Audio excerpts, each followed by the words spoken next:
all hell's finna break loose. Shalom, first and foremost, like to give all praise to Yahweh, Ba'Hashem, Yahweh Shai, Ba'Hashem Rakakadash. Double honors, the elders and apostles of Great Millstone, who are teaching the truth and sincerity. And a shout out to Yahakims out there in the four corners of the earth proclaiming this truth. Braka the Yahweh, Braka the Yahweh Shai, Ba'Hashem Rakakadash, Brakatum. So this is a truther, and he's letting you know that everything's about to change forever, and everything's moving towards Project 2025. And just Esau's coming down having great wrath as this gets into. All right, guys, we've got some big changes coming here inside the United States of America. It looks like the National Guard in different states are being prepared to be rolled out in the event of some sort of localized or statewide disaster. Now, we have seen different media outlets report on a new strategist saying that they are ready for another catalyst event, something bigger to happen here very soon, something that will shake America to its core. Now, I don't know if they're actually looking for the fallout from a presidential or a candidate's assassination. I don't know if they're looking for some sort of social upheaval, or we might see something like what Israel and Lebanon just did, in which all of the iPhones, hopefully it's the Vision Pros because no one bought those, but hopefully maybe all the iPhones just start to go kaboom across the states. Who knows? They are really doing some wild things out there, and we have to pay attention because this entire threat environment is changing very quickly. In the United States, you know that we are facing an economic crisis. Right now, according to the CEO of Reventure, the inflation-adjusted home prices today are 100% higher than the long-term 130-year average. This says that the U.S. is in the biggest housing bubble of all time.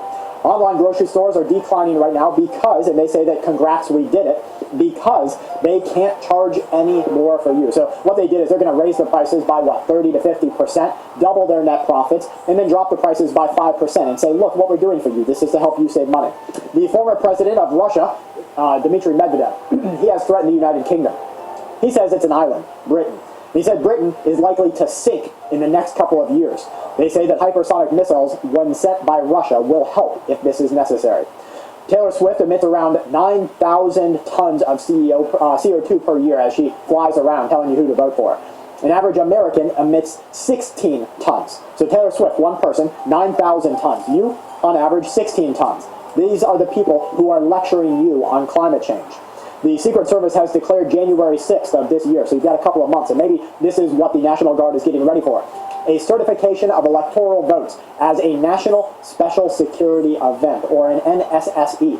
So this National Special Security Event is likely to see some sort of unrest across the USA. The political and social scene of Venezuela is about to be overturned, according to America. It's the promise of Eric Prince. He's a former Navy SEAL officer, the Special Forces of the USA, the U.S. Navy, and the founder of a private military company called Blackwater.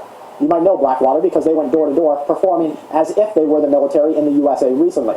In fact, his is the website, Yacasiv Venezuela, which features a countdown and the slogan that Venezuela is just one step away from its course. Now that date comes and goes as necessary, but there is an active coup attempt, an active regime change, administration change that will take place in Venezuela. You saw recently what happened with Twitter and X. You've seen what's happening across Brazil. South America is about to be turned into turmoil. It's different this time, they say. We're reading further on an animated background of images showing demonstrations that opponents of Nicolas Maduro have held. On the profile, which has long been publishing briefings and updates on ongoing political crisis events in Venezuela, they say that everyone needs to be ready, showing a campaign of explicit nature, hours down to the proclamation. Maduro's victory is not to be held. Let's move forward. Price increases over the last couple of years. Medical care up 10%. Apparel up 13%. Used cars up 20%. New cars up 21%. Food at home up 22%. Shelter up 24%. Food away from home up to 30%. Electricity up 30%. Gas utilities up 36%. Transportation up 40%. Home prices up 48%. Auto insurance up 60%. Gasoline up 54%. Oil by fuel up 55%. But remember that the left side of the current political scheme wants you to believe that we're in a better position now because of the economic institutions that they have driven down our throats than we were just a couple of years ago. Them, right? There are some possible explanations for a painful meltdown that is expected in commodities. Global growth is expected to slow. China has hit a brick wall, and we'll be seeing a fallout from that. And a trading house, maybe a hedge fund, has funded large commodity trades with JPY borrowing now being tapped on the shoulder. Global bonds are pricing in an economic depression across the USA.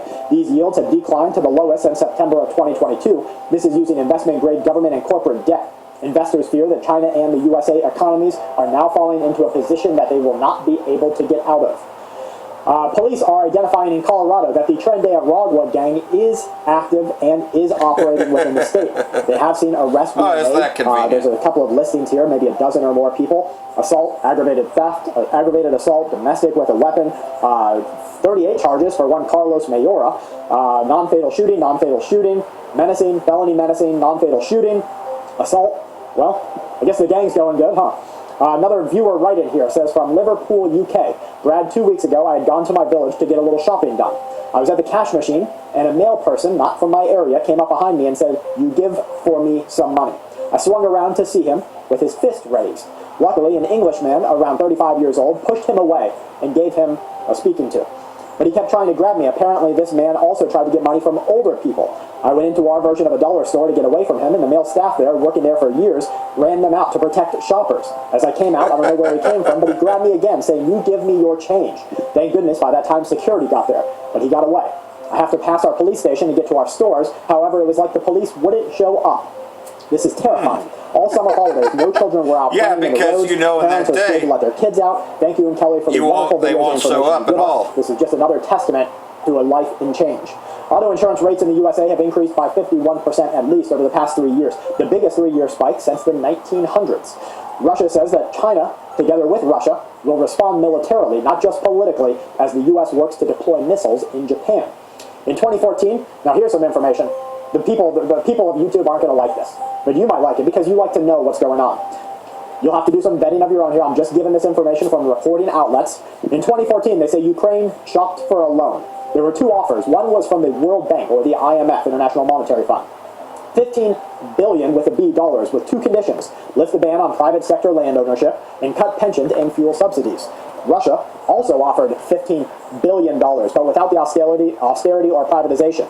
The Ukrainian president decided then to choose Russia's offer. Washington. So there you have it, though. Well, Ukraine knows that the U.S. ain't going to fund them anymore, so they're going back to Russia. Because, hey, a deal's about to be made between Ukraine and Russia, even though the UN NATO wants to try to use Ukraine to get into Russia. Shalom! Oh, wait, I already did that, right?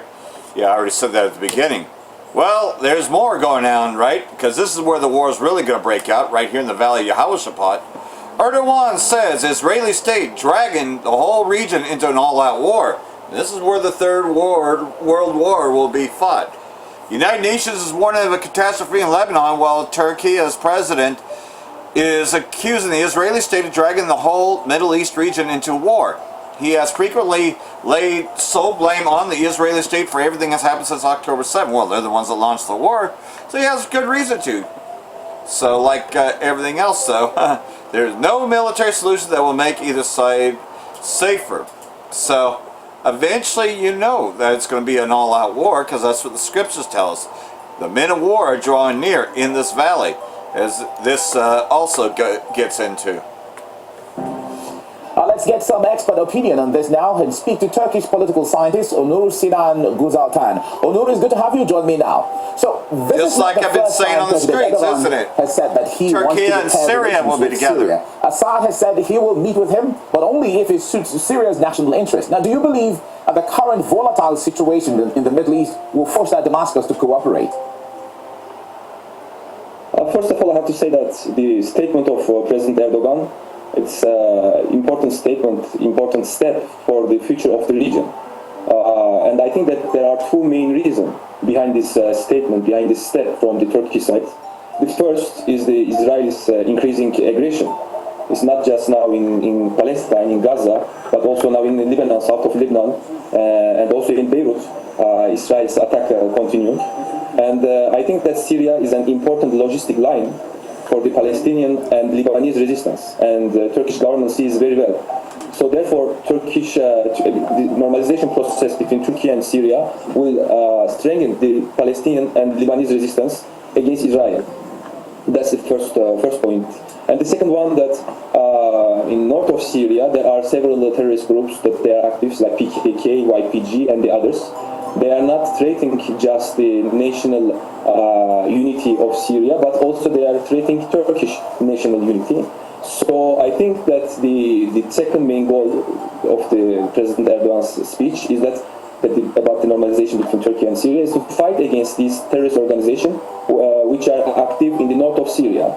So I think that these are the two main targets from the Turkish side. And I think that Syrian government, from the Syrian side also, there will be a positive answer to the Turkish request of reconciliation.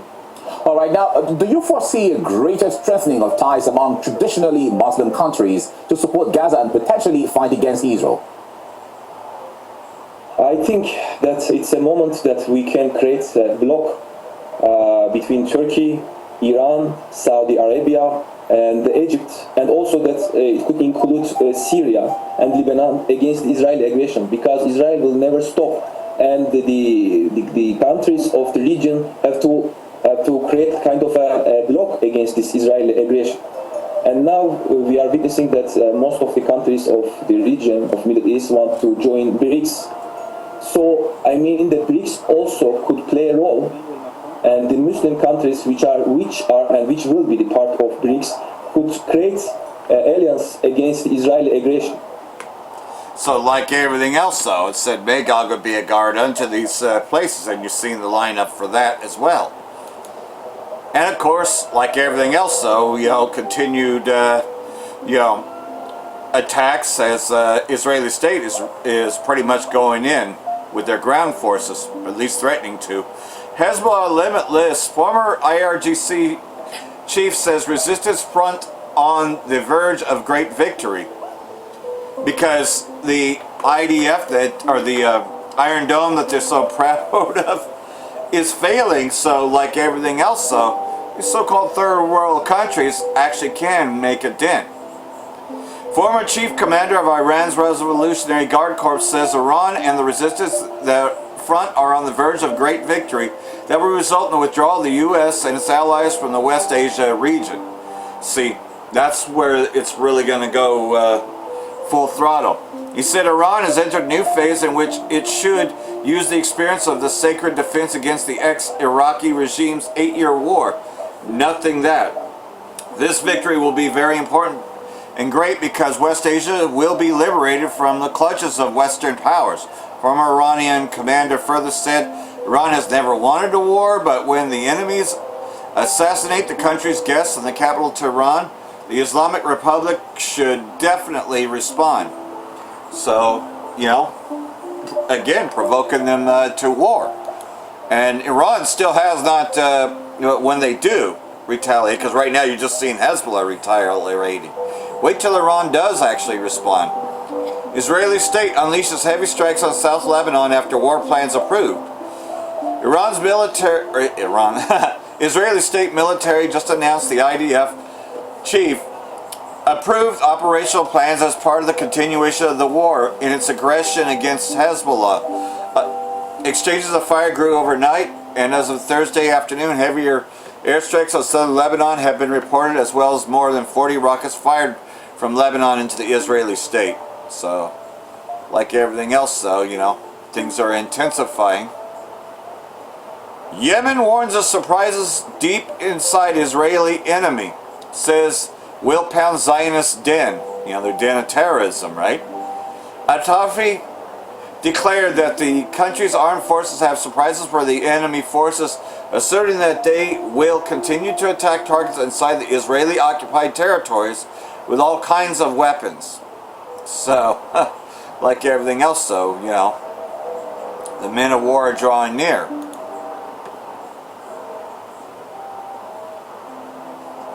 And so it tells us, right here, Jeremiah chapter 49, verse 20. Surely at least the flock shall draw them out. Draw who out? America. Going to draw America into war. And draw out all the rest of the nations for that matter. Surely he shall make their dwelling places desolate with them. Which basically means they're going to get wiped out. And that's when Babylon the Great comes to naught. So like everything else though, we know we don't want to get caught up in this. But we know that it will surely come. Not long after the MOTB is made mandatory, And that's right around the corner. So hopefully this has been edifying. There's just a few headlines, as more and more will come. Barak the Yahweh, Ba'ashem Yahushai, Ba'ashem Rakakadash, Wa Abal Babal. Brakathum to Yehovah Elect. Shalom.